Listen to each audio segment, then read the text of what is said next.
Welcome back to another week of Stocks in Review for the upcoming week. In this special 6-part edition, we take a look at some of the most unbelievable things that have happened with a variety of stocks, investors, and the market itself. Things you probably wouldn't believe if you didn't see it with your own eyes.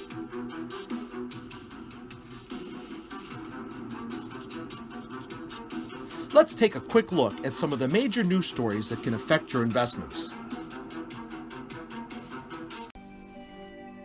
It's been an eventful couple of weeks. Last Saturday, the Senate passed its version of tax reform with the vote mostly along party lines. On Sunday, CBOE Global Markets will begin offering Bitcoin futures, the first major form of government regulation to take place. CME contracts are scheduled to start December 18th. Before mid-2018, the Nasdaq exchange plans on launching its own Bitcoin futures. Regardless of what government regulators say, I still don't believe that they're going to make sure that no manipulation takes place, because it sure does in the major indexes. In cryptocurrency news, on the eve of federal oversight of Bitcoin futures, the granddaddy alternative currency that started it all hit record highs. This week, Bitcoin hit a high of more than $19,000 a coin before retreating back to the $15,000 range. Downward pressure was obvious on Friday, with investors concerned about the impact of futures and what lies ahead. At the same time, Ethereum and Litecoin jumped 11% and 30% respectively. I see a lot more upside to the number 2 and 3 altcoins as a result of Bitcoin futures starting up. Hopefully, you had a chance to check out some of my recommendations from last week. More than 83% of my suggestions went up.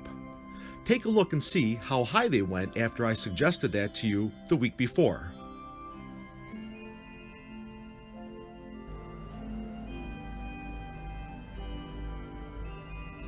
On watch for next week, I have Northern Dynasty Minerals, Cyclatel Pharmaceuticals, Flexion Therapeutics, Momo Inc, Bank of America, and Costco.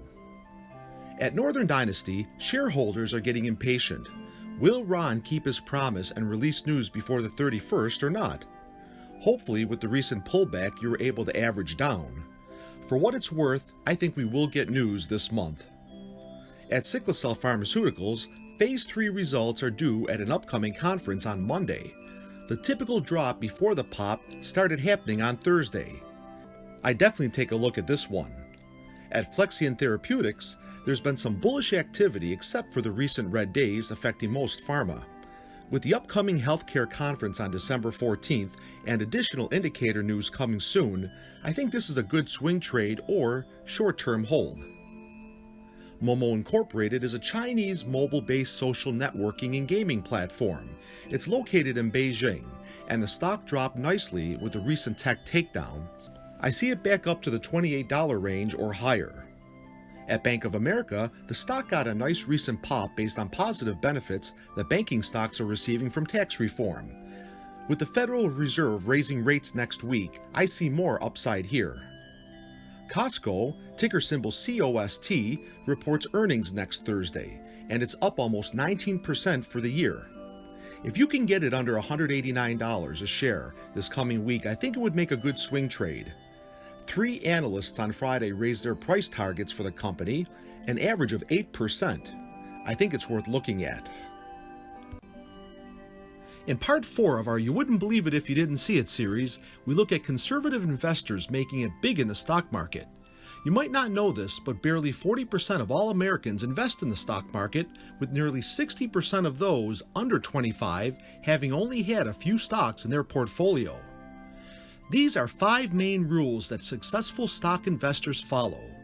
Number 1, buy when there's big drops in the market. The old buy on the fear rule when everyone else is selling is super important. Number 2, cut your losses early. Use stop-loss orders to keep your emotions from taking over. First, see the typical volatility for the stock that you're invested in. Then, set your stop-loss.